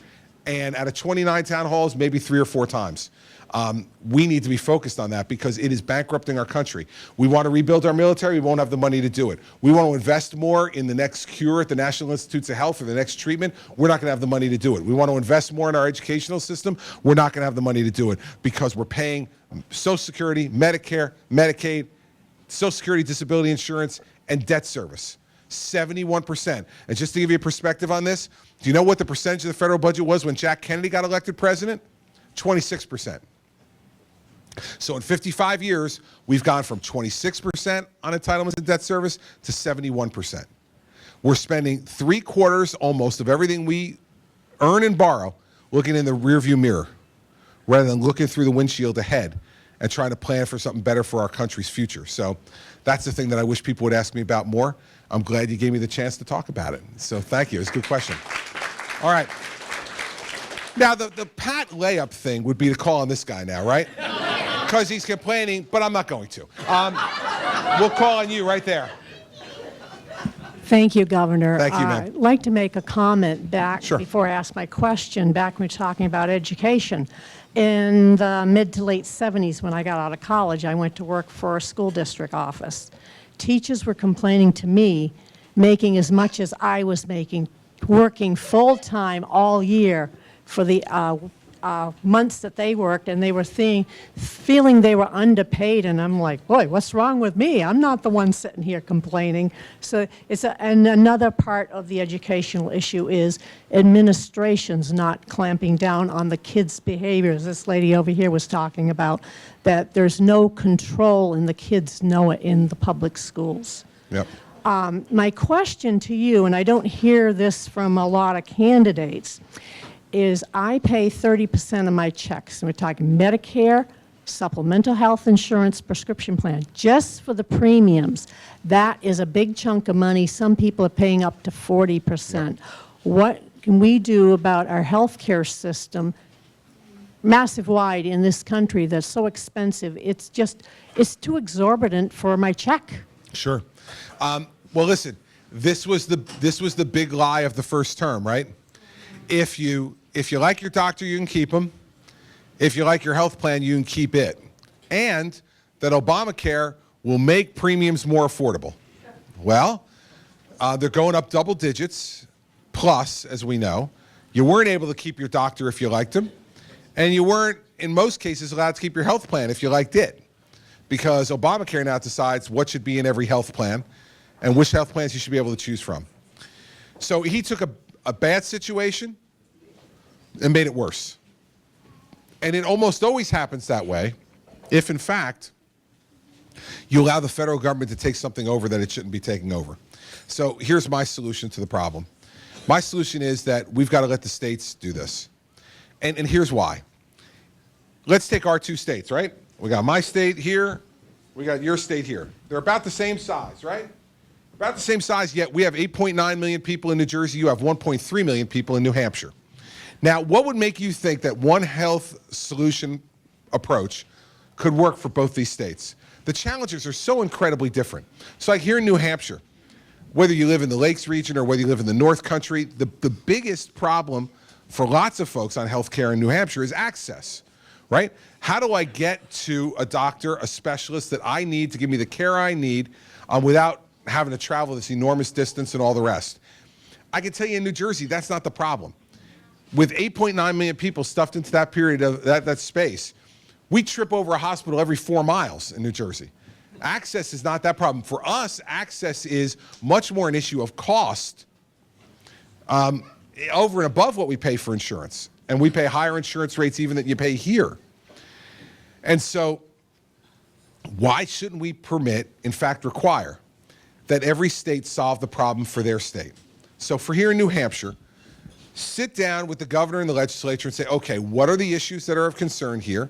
What about cost? What about access? And come up with, in 1 year, a plan for New Hampshire. You have to submit that plan to the federal government so that we know you're doing it, but you decide here. The reason I think that's better is because then you can craft something that's unique to New Hampshire. New Hampshire's residents, New Hampshire's challenges, New Hampshire's income levels, New Hampshire's cost levels, New Hampshire's access issues. It's much different than New Jersey, and I bet you New Hampshire and New Jersey have a lot more in common than either one of us have with Wyoming, where, you probably have, more people in the southern counties in New Hampshire than you have in the whole state of Wyoming, right? So here's the thing. Let's do that, and let's make sure that you then have ability to be able to influence that because it's at the state level. So the same way we trip over hospitals in New Jersey, you trip over state reps here, right? I mean, right? Now, 400 plus of them, right? I mean, you can't walk 5 minutes around this place without another person going to and say, hi, I'm a state rep. I'm like, wow. People are everywhere, right? That's good news for you, though, because those are the people who will be making those decisions, and you have access to them, much more than you have access to bureaucrats in Washington, D.C. Well, you know what? Then vote them out. If you got 400 state reps and they won't talk to you, heck, man, 400 people for 1.3 million people? They should send each of you a Christmas card, for God's sake, let alone talk to you. So, but let me tell you, you have a better chance of talking to the state rep than you have the Secretary of Health and Human Services or the bureaucrat inside CMS or the President of the United States. And we need to go to giving people choices, right? So, for instance, the health plan that you might want to have that works for you at your stage of life is much different than it will be, let's say, for my 22-year-old son when he graduates from college. He's not going to want a full-blown health plan because he's going to figure, I don't need it. Why should I pay all this money out of my paycheck? I don't need it. I'm 22 years old. I'm healthy. I'm fine. He'll probably want something like a catastrophic plan. If something really awful happens to him, he'll be covered. And a health savings account, which allows him to put money aside. So if he needs to go to the doctor, he can put that money aside tax-free, spend it when he goes to the doctor. But if he doesn't go to the doctor for a year, that money's still his. It's not the insurance company's money. It's his money. And he can save it for the next year. So if he has a couple of doctor's visits in the next year, he can spend that. That's what young people will want, much more likely if they don't have serious health problems, than folks who are our age. Folks who are our age know. We're going to have aches, we're going to have pains, we're going to have problems, we're going to have to go to the doctor more. We're going to have to be more attentive about screening and other issues that we need to have as we get older. We're going to want a more robust health plan. Then we should have the option to do that. Right now with Obamacare, you go on those exchanges, you don't have lots of options. You should have options in your state that are designed by your state for the people of your state. And that's the way I would help to solve the problem. In the end, though, on cost, we have to get away from the fee-for-service issue in the way we pay doctors and healthcare providers, because all it does is encourage them to provide more services, whether they're needed or not. Between that and no tort reform in this country and doctors practicing defensive medicine, they do more and more tests that we don't need that run up costs and expenses and insurance rates. And so we need to start paying doctors for results and outcomes, not for services. And they do that at a number of the best places in the country, at the Cleveland Clinic, at the Mayo Clinic. They pay their doctors and their nurses and their other folks very differently. And we should do that as well, because right now we're encouraging a system where people give more tests, give more services, because they'll get paid more, and whether the test or service is necessary or not. And that helps to drive up the cost of both our out-of-pockets and the insurance rates, because the insurance companies are paying for this as well. So those are the ideas I have about that. Thank you, man. All right, now we'll go to you. Here's Clean Socks from the yes, sir, Den Mr. of Clean Liberal Socks. Vipers, more commonly known as Hancock. Good. But Governor, when you're president, it's a two-part question. What can you do to restore our Navy to a 400 ship-of-the-line Navy? Part one. Part two is, do we have enough experienced shipbuilders left in this country in order to build that many ships to get it up there? Thank you very much. Thank you. Welcome to New Hampshire, and enjoy our foliage. Welcome back. I am welcomed back, and I feel welcomed back by you. I put forward a really detailed plan on how to rebuild the military. I say a 350-ship Navy. You say a 400. I know you want me to do more, but listen, right now this president is headed towards 260, as you know, and the smallest Navy that this country's had since World War I. And the people who are taking the most advantage of this are the Chinese, who are now building up military forces in the South China Sea because they know we do not have the naval capability at the moment to be able to do what we need to do. So I think we need to get to 350 ships. You could argue 400, but listen, let's get to 350 first and see where we are then. Do we have enough shipbuilders? Yes, we do. And those shipbuilders want to employ more people, and they want to do more to help protect our country and to build their businesses. But sequester and the president's conduct has made them pull back. You know, I was at a defense manufacturer here in New Hampshire yesterday at Granite State Manufacturing, and they were talking to us about the real challenges that they face with sequester because they don't know how to plan. And the things they're building are big, complex things. You just can't slap them together overnight. And so then what happens is they say the military puts off something for a year because they don't have the money, and then they come to them and say, okay, we need it in 6 months. So then they have to put more people on to do it more quickly, and it costs the government more. It's a crazy system. And as president, I'm going to fund the Pentagon in the way it needs to be funded, rebuild our Navy, have no less than 500,000 active duty soldiers in the Army, no less than 185,000 active duty Marines in the Marine Corps, and get us to 2,600. I know you want more. But it's a lot more now than it was a lot more under me than it is under him. And 2,600 coded aircraft in the Air Force, not the 50% reduction in the coded aircraft in the Air Force that the president is shooting for here. So we need to do this, and the reason we need to do it is because the rest of the world's watching us diminish our strength. And they are reacting in kind. Putin is doing the things he's doing because he knows we're stretched too thin. The Chinese are taking the chances they're taking for the very same reason. That's why we need to do this, because strength in our military provides peace in the world, not war, peace. Because when we're strong, they don't get challenged. We don't get challenged. When we're stretched thin and weaker like we are now, we're getting challenged all over the globe. So that's exactly what I would do. That's part of the reason why I want to reform entitlements, is to take some of that money and put it into investing in our military to get near the numbers you want to get to. I don't think I can get to them. Near. I would be. Yes, sir. It's in the plan. I forgot to mention it. I'm sorry. Yes, one of our waitresses has a question. Yes, I was wondering how you propose to deal with ISIS, Syria, and now Russia. Thank you. You know, it's amazing to me that this president can be so consistently wrong. Right? Everybody's wrong every once in a while, right? The best people in the world are wrong every once in a while. This guy called ISIS the JV, right? They now have his head of counterterrorism testified before Congress this week to say that ISIS is the single greatest threat we face from a terrorism perspective, greater than Al-Qaeda. So I guess he and Mrs. Clinton missed that one. Here's what I do with ISIS. I'll go through ISIS, Syria, and Russia at the same time. So ISIS first. What we need to do is to empower our allies in that region who want to have the fight, right? So Jordan, Egypt, Saudi Arabia, and the UAE want to have this fight because they know ISIS is coming for them first. So right now they don't have the ability to do it, though, so we have to help them. First, we have to arm them and give them the best arms that we have available to us and sell them to them. They have the money to buy them. Let's sell them to them. Second, we need to give them training all the way down to the battalion level to let them know how best to use these weapons and fight this conflict. Third, we have to share intelligence with them. We have to get the best human and electronic intelligence that we have and share it with these allies. Since ISIS is not a nation state, they're fighting in all different places. We have to give them the best information about where they can fight them the best way. And fourth, we need to provide Air Force support to soften up those targets before they move in. I do all that before I put any boots on the ground from us, because we saw what happened in Iraq. If people think we're coming there to be an occupying force, it helps to recruit people for ISIS. Let's make that a last resort. Let's let these guys go and fight it first and try to help them fight it and let them know they have our complete support, whether the polls go up or down. We got to stand with them.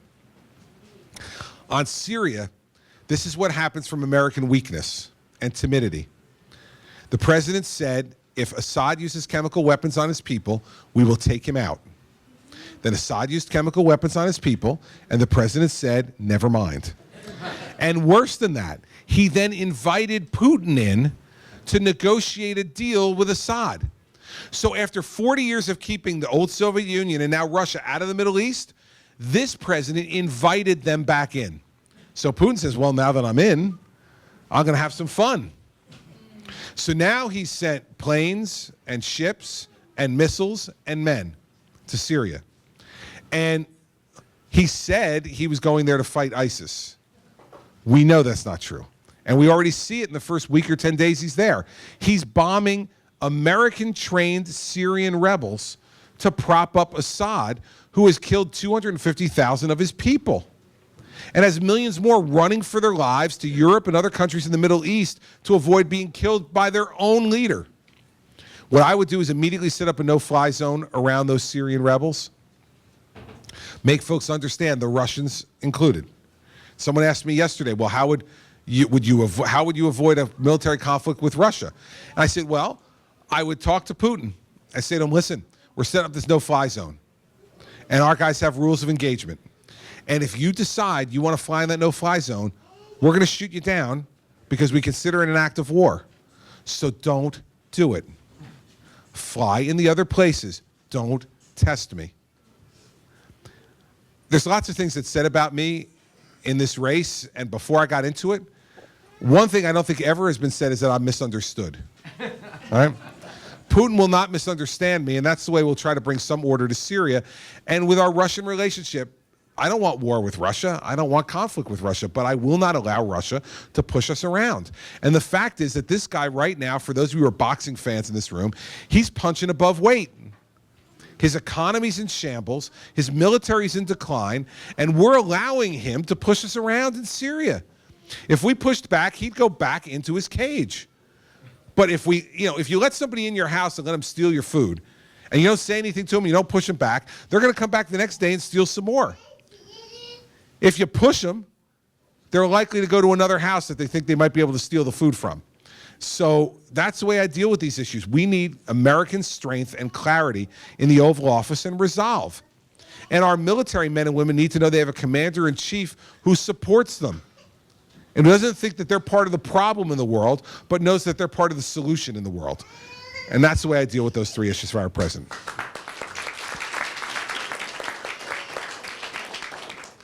Yes, welcome, Governor. Thank you. To our fall foliage. I am happy to be here. I have a one-word question. All right. Immigration. Immigration, okay.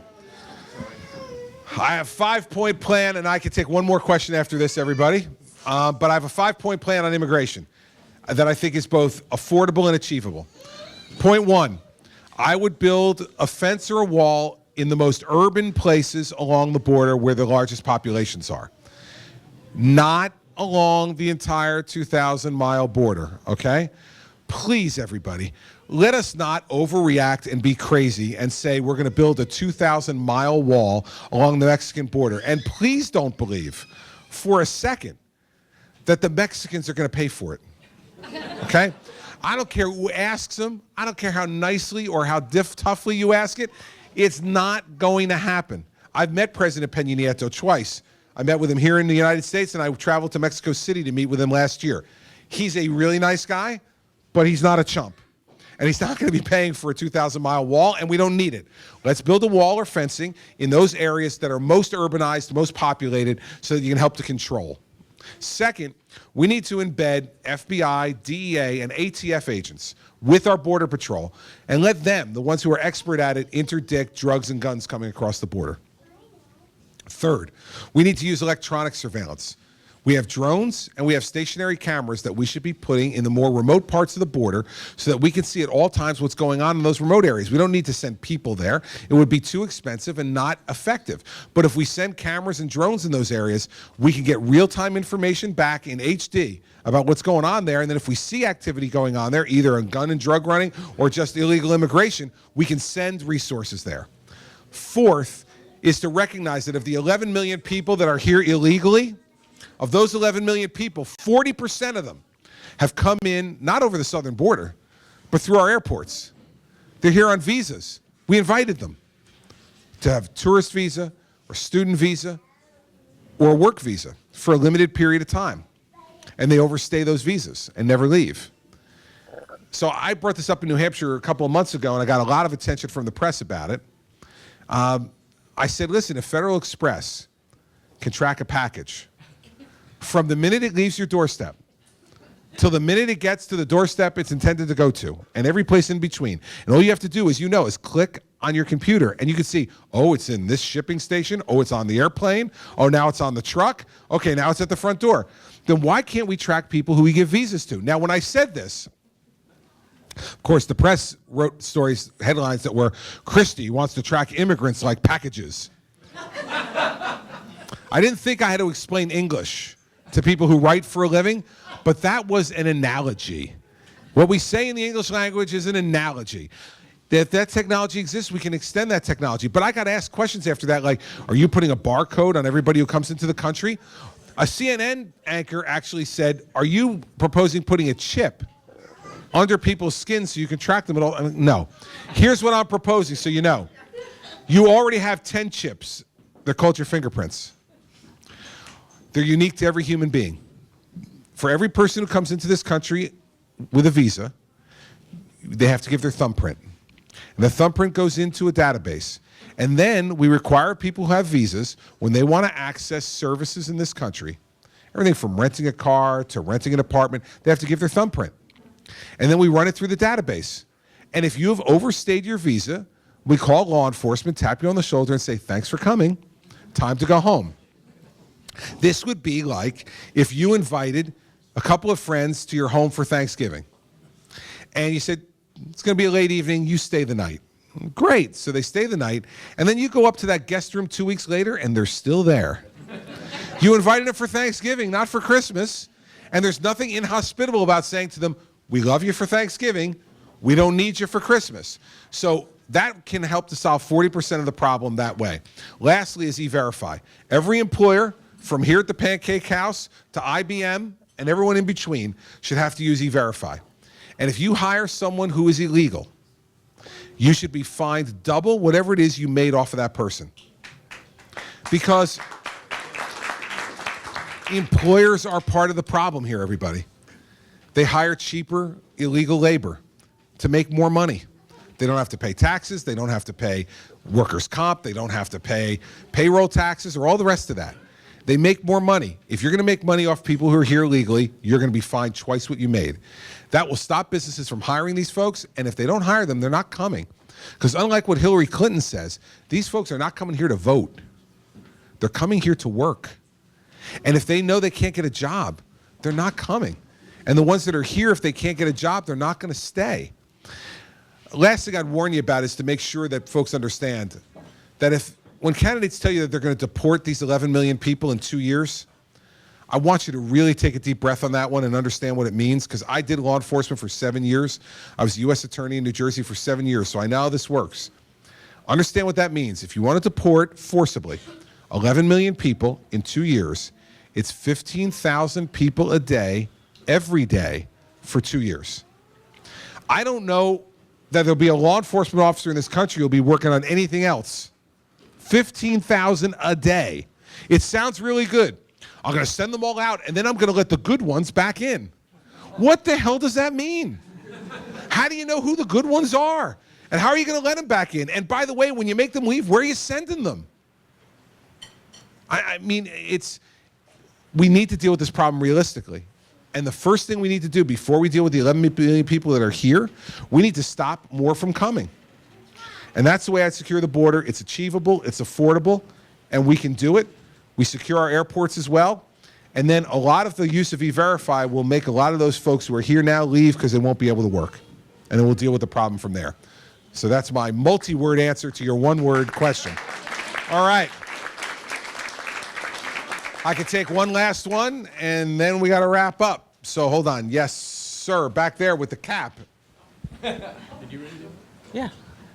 Hello. It was tough to choose between the two of you, but I went with the guy with the hat. New Jersey has some of the most onerous gun laws in the nation. We do. And a couple years ago, you signed some legislation into law that I think added to that. Which one are you talking about? Because I don't think I did. There was like 10 pieces, I think, you signed in. There were 10 pieces that were put up to me. There were 2 or 3 that I signed, and none of them added any burden to gun owners. So, but go ahead. Okay. My question to you is, what have you done to make it easier for law-abiding citizens to protect themselves? Well, let me tell you what I've done. I am in one of the most liberal states in America and one of the most anti-gun states in America. So what I've done, and if you talk to the folks who are the head of the New Jersey Gun and Pistol Club, who's come up here to campaign for me, he said the only reason the Second Amendment even exists anymore in New Jersey is because of Governor Christie. They tried to ban the .50 caliber rifle, I vetoed it. They tried to reduce magazine size from 15 to 10, I vetoed it. They tried to put in force a statewide ID card gathering all kinds of information from lawful gun owners, I vetoed it. I've now pardoned 5 different people in my state who have been arrested from out of state, who legally owned guns traveling through the state. I've pardoned all of them that have been arrested. And it's been 5 now. And I've told my legislature I will pardon every one of the people who come through the state who legally own guns in their home state and have done nothing to commit any acts of violence or break any laws in our state. And I've also made it easier for domestic violence victims to get guns to protect themselves and give them priority above anyone else who has a gun permit pending, to make sure that men or women who are the victims of domestic violence and want a firearm in order to protect themselves can get it more quickly and more easily than anybody else in New Jersey. Do they have the 30-day waiting period? We do in New Jersey, yes. We do. Domestic abuse victims? For them, yes. For everybody, it's 30 days. And those are all statutory things. I'm not a czar or a dictator. And you see what I'm putting up with in New Jersey. There's no discussion of making more Second Amendment friendly laws. I'm vetoing laws that would make it worse than it is already. My position on this is really clear. And it's been clear since the beginning of my governorship, that I believe what we should be focusing on, and what we are focusing on in my administration, is prosecuting criminals with guns. Violence in our society is not caused by law-abiding people. It's caused by criminals. And by the way, criminals don't wait for a 30-day waiting period. They don't go through a background check, and they don't care about following the law. They buy the guns on the black market. They chisel off the serial numbers on there, and they go to work, and then they dump that gun, and they get another one. So my position on this is that that's where we should be focused. And if I were President of the United States, what I would do is to make sure that we make it as easy and accessible as possible for law-abiding citizens to be able to buy guns for whatever purpose they want to buy them for, whether it's for self-defense, whether it's for hunting and sportsmanship, whether it's for collection, or any other reason. We have a Second Amendment right to do that. And I would spend the time in the Justice Department not chasing after these ridiculous laws that just want to take guns from people. I would spend the time in the Justice Department doing what I did when I was U.S. Attorney, which is prosecuting people with criminal records who own guns and are using them to commit crimes. That's what we should be focused on. Would you support a national carry? You know, I hate that, and I'll tell you why. Because I think every time the federal government gets involved in overarching and taking over something that should be states' rights, I get worried. I really do. It's in the Bill of Rights. I understand it's in the Bill of Rights, but I don't. How that's done in each state, I think each state should be able to decide. Because if we start, this is how we get to Obamacare, this is how we get to all these other things. No, it's true, because you're lifting a restriction. You're not putting more restrictions on people. No, but what you're doing is, this is a federalism issue, okay? I absolutely believe that states should have the right to make most of the decisions in this country, not the federal government. So my concern about it, I'm not saying I wouldn't sign it, but I'm just telling you, you're asking me what my preference would be. My preference would be to have every state make their own decision, because I think every time you give the federal government more power, and in this sense, you're giving them more power over the states, because they're telling the states what they can and cannot do. They're telling the states, you must allow for conceal and carry. You must. You have no choice. And the fact is, that's different than gun ownership. Conceal and carry is different than gun ownership, right? It's another nuance of gun ownership. So my point to you is, I absolutely support the Second Amendment, and I believe in everybody's right to have a gun. The question is, should the federal government be able to dictate what each state is allowed to do? That's why I haven't been for reciprocity laws like the ones you're talking about, because I think it takes away a state's ability to make these decisions. And because if you give them that right now, let's say I'm the president and I pass a national conceal and carry law, right? Then you get a Democratic president in. He or she says, you know what? I'm going to pass a law across the country that says no conceal and carry anywhere in the country. And you say, well, wait a second. That's the anti-Second Amendment. You say, well, the last president passed a law that dictated this. Why can't I pass a law that dictates this?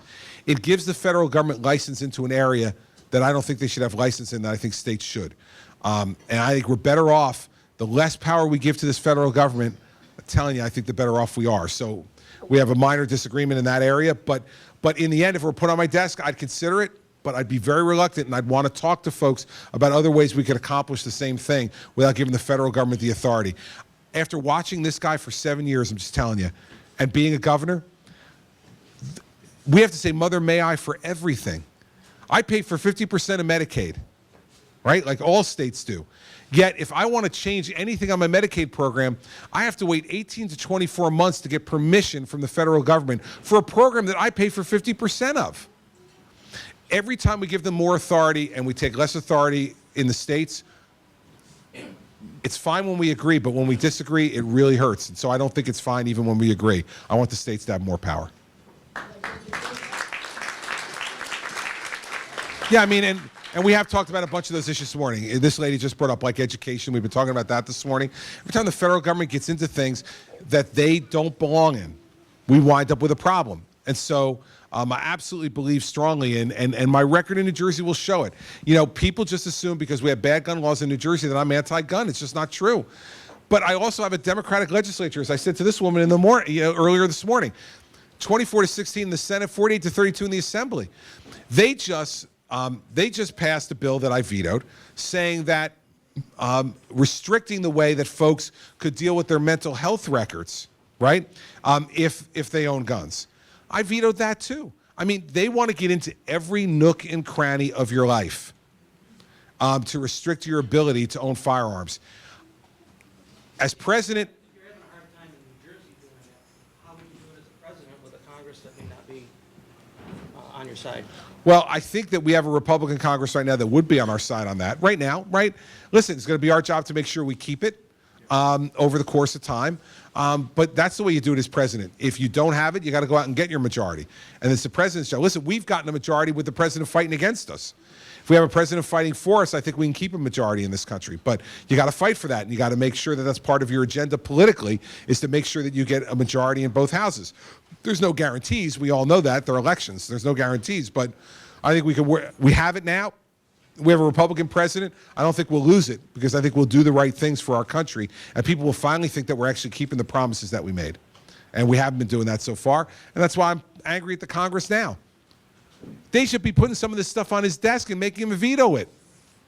But they're not doing it. Well, he won't sign it. Well, I heard Marcos say this yesterday. He was talking about missing so many votes in Congress. And he said, well, it doesn't really matter, because until we get a president, it doesn't matter what we do. I just couldn't disagree more. It does matter what you do. It helps to frame this next election. Here's what it would look like. These bills would be signed with a Republican president. Tax reform would be signed. Defunding Planned Parenthood would be signed. Repeal and replacement of Obamacare would be signed. The only reason they're not law is because this president's vetoing them. How could you have a better setup for the election? So it does matter what we do in the next 14 months in Congress, because it'll show the American people, it'll demonstrate to them what the country would look like with a Republican president versus what it looks like now. And so all those things are important. We should be doing that, and that's why I'm frustrated. Now, I have to go. But here's the thing. I first want to thank you for coming here this morning, early in the morning, and giving me the time and asking your really good questions. I appreciate it very much. Well, we got a young person who wants to ask a question. Is that what you're telling me? Oh, picture. We get that. That's no problem. But I want to thank you. When we go back to New Jersey, when Mary Pat and I go back to New Jersey after campaigning here, I can tell you that people ask me all the time, like, what's it like to campaign for president in New Hampshire? And what I tell them is that if you're cynical about politics and you're cynical about our democracy, which we have every right to be, I tell them to come here. I tell them to come to New Hampshire and watch it at 8 o'clock in the morning at the Pancake House. We had a full house of people who were here this morning, not only to eat the really good food here, but to listen to me for almost 2 hours. And if that doesn't give you faith and trust in the fact that our democracy can work, then nothing will. And I can't thank you enough as a candidate that you all spend the time that you do. JP made a joke, off the top about, got to see me 3 or 4 times, before you decide who you want to vote for. I have to tell you the truth. I take that as a compliment.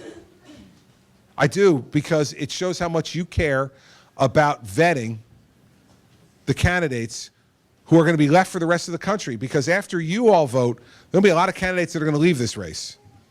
And you're going to be the ones who are going to decide who's left for the other 48 states to decide. And the fact that you take that responsibility so seriously gives me renewed confidence in doing it and coming here and working as hard as we're working, and having done 29 town halls already. And I don't know how many we're going to wind up doing by the time we get to February 9th, but if we're at 29, I've done 4 in the last 24 hours. I started yesterday at 8 o'clock in the morning. We did 3 yesterday, and then we did this one this morning.